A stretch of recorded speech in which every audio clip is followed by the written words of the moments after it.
O Márcio, ele trabalha na tese dele alguns conceitos muito interessantes. E no final da tese ele escreve mais ou menos o seguinte: o que incomodava a ele, Márcio, era a conciliação entre princípios pacifistas e espiritualistas que ele possui com a possível necessidade da violência da luta revolucionária. E aí eu fiz o gancho para essa história de revolução que eu estava falando. Você, Marcos, como nós, e como o ECK como um todo, e também como o Márcio, somos todos pacifistas e espiritualistas. Nós não estamos aqui em nenhum momento do nosso discurso e da nossa praxis empunhando qualquer espada, empunhando qualquer relho, no sentido de modificar tudo pela força. Nós vamos trabalhando com a grande arma que nós temos, que é o diálogo, que é a dialética, que é a dialógica, que é buscar a conciliação com, sem e apesar das divergências.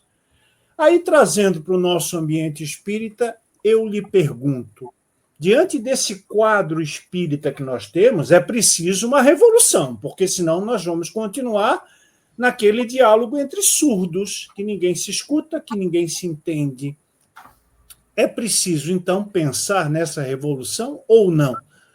E a pergunta principal está aí no final. Como construir democraticamente essa revolução, que é essa mudança de paradigmas dentro do ambiente, do meio, das instituições, dos grupos espíritas, de dentro para fora?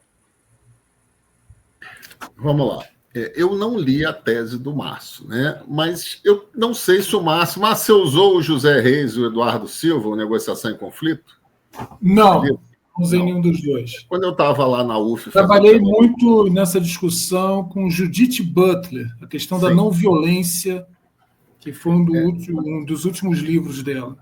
Um dos que estudou a escravidão no Brasil, o historiador baiano João José Reis, tem um livro com o Eduardo Silva chamado Negociação em Conflito. Eu conheci esse livro na pedagogia na UF, quando eu fazia lá em Angra. Eu tenho lá em casa.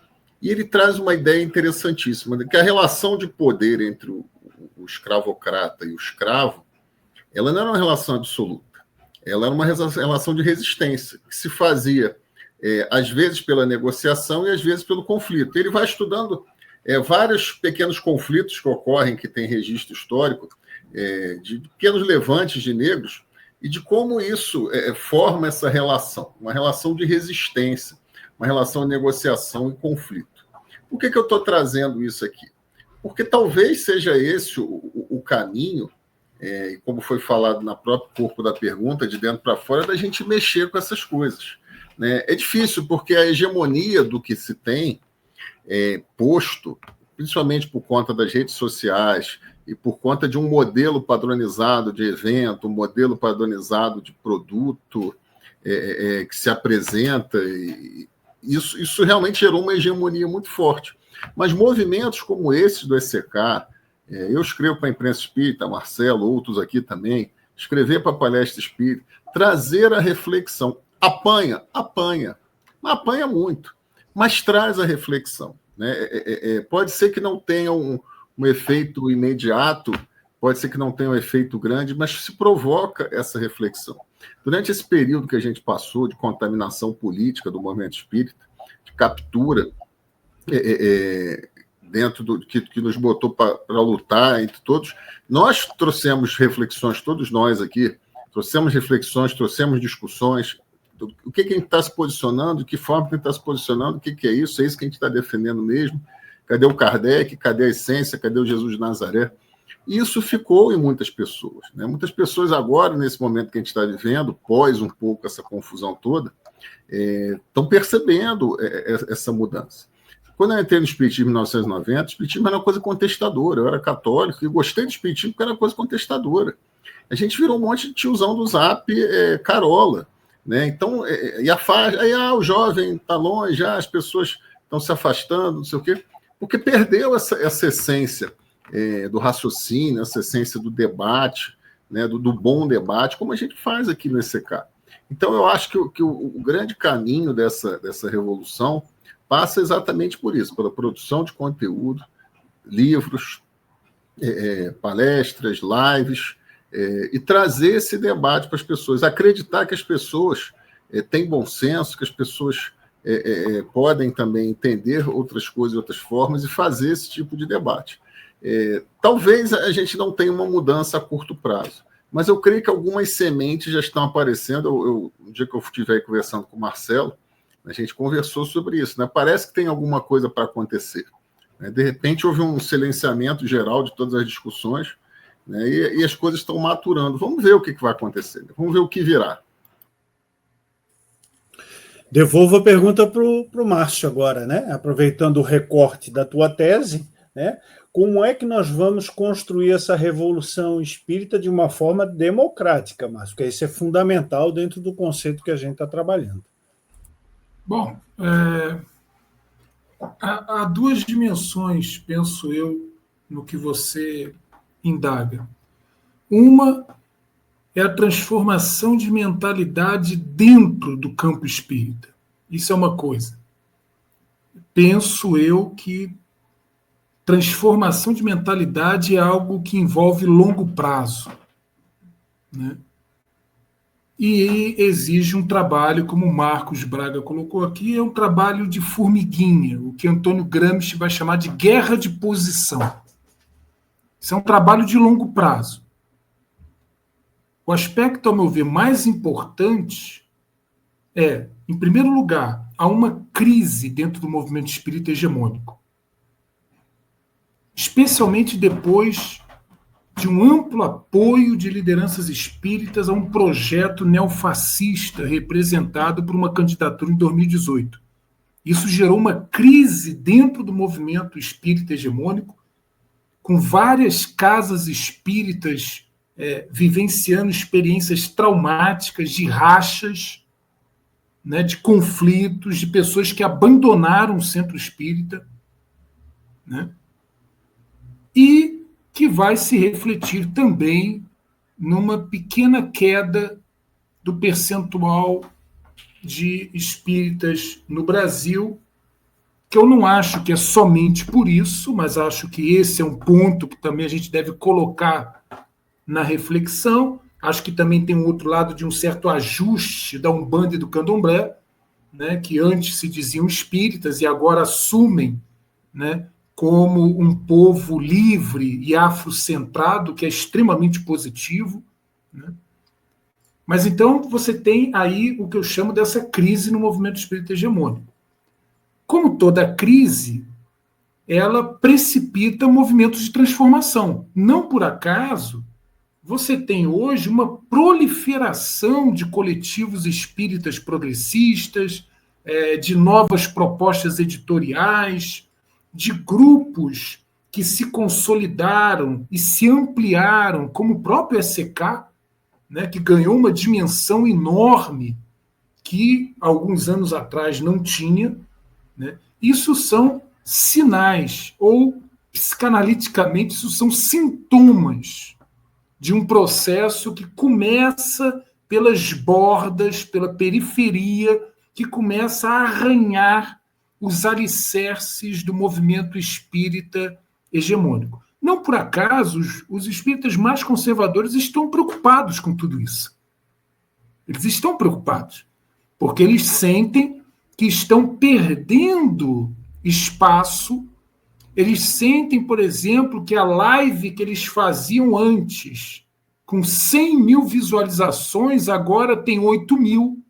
Né? Enfim, eles estão percebendo um impacto, não só nas redes sociais, mas aqui no Rio de Janeiro, por exemplo, a quantidade de centros espíritas que nas reuniões você encontra 3 pessoas na reunião.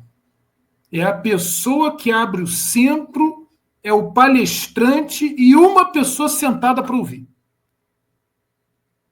Isso muito comum nos centros espíritas do Rio de Janeiro.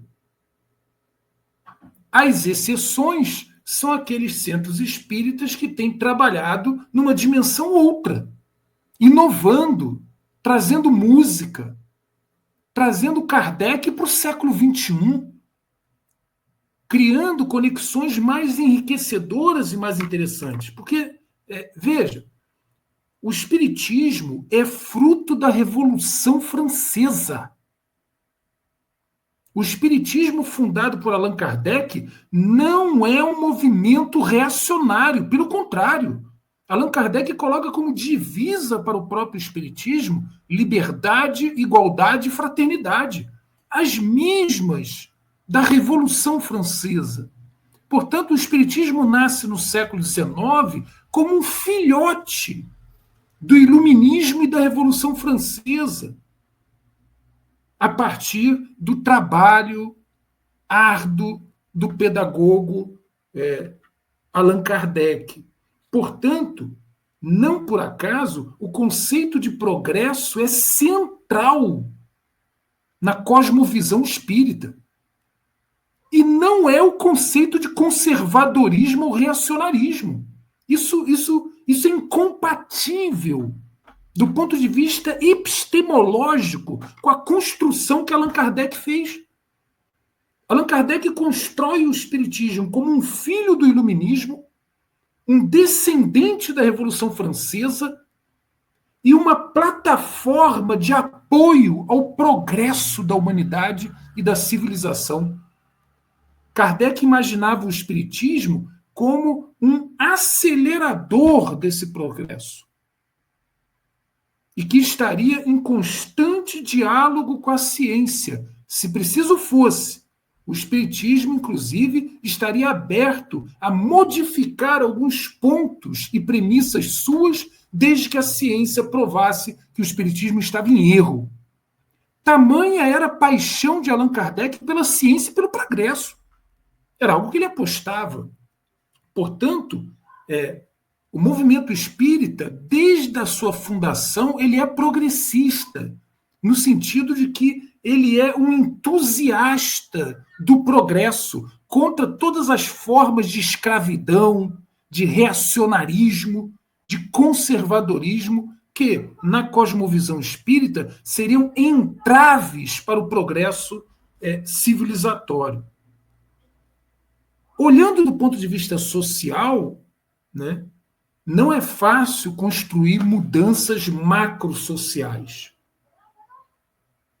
Tanto que as experiências de transformação da sociedade, em geral, elas são acompanhadas por fortes choques e conflitos, e não poucas vezes pela violência do sangue derramado. Isso por quê?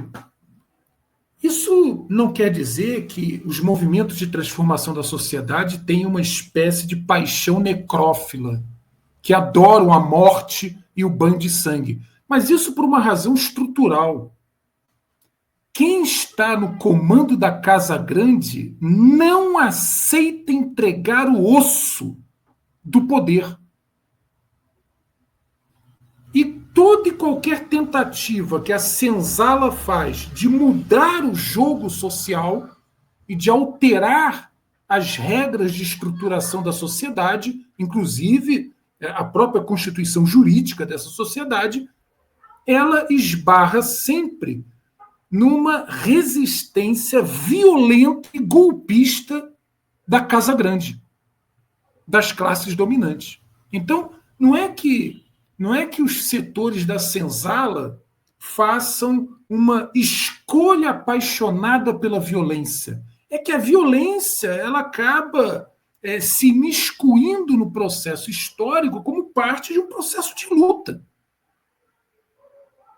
E nesse sentido, e aí concordando com Marcos Braga, ao longo da história da senzala nesse país, por diversas vezes, né, evitou-se a violência, mas garantiu-se a resistência. Por exemplo, através do boicote. É uma forma de luta não violenta. Eu boicoto. E vários negros morreram por conta do boicote. Da mesma forma que muitos trabalhadores no Brasil, ao fingir que trabalham, estão, na verdade, expressando uma resistência antissistêmica. Não é uma violência.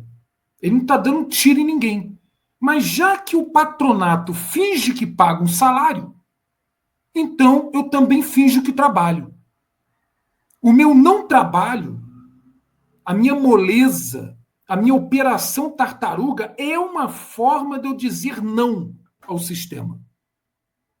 De eu resistir ao processo de exploração, sem usar violência, usando formas de boicote ao processo, formas de rebelião pacífica, formas de não engajamento dentro do sistema. É possível que façamos uma revolução tal como eu sonho, uma revolução amorosa dos oprimidos, tal como Paulo Freire sonhou? Sim, claro, é possível. Do ponto de vista histórico, tudo é possível. A história é um jogo aberto, né?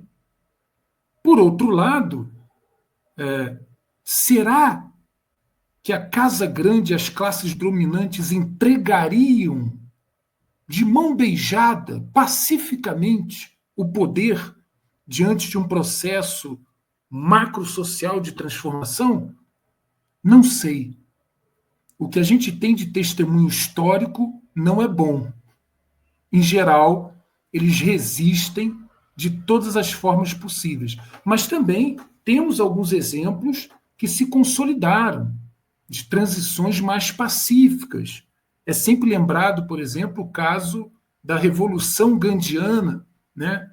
O processo de autonomia formal da Índia em relação ao Reino Unido como um processo de transformação macrosocial que, a despeito de violências aqui e acolá, ele conseguiu se dar sem uma grande carnificina, tal como muitos imaginariam naquele processo. É possível repetir isso? Não sabemos, né? O que eu tenho é fé. Fé no sentido que o teólogo luterano Paul Tillich dizia, né? A fé como uma aposta. O que é fé? É apostar, é ter fé. Eu aposto numa revolução amorosa dos oprimidos.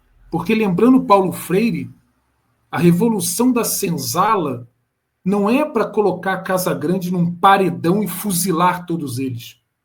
A revolução da senzala, ela é, inclusive, para libertar a Casa Grande da opressão doentia com a qual eles vivem e se alimentam. A necropolítica, a política de morte, que é o que sustenta a Casa Grande do poder. Então, desse ponto de vista, uma revolução amorosa e democrática da senzala, das forças oprimidas da nossa sociedade, ela é também uma revolução libertadora para a própria classe dominante, para a própria burguesia, né, que se mantém a partir de um regime de morte e de reprodução da morte, de uma necropolítica.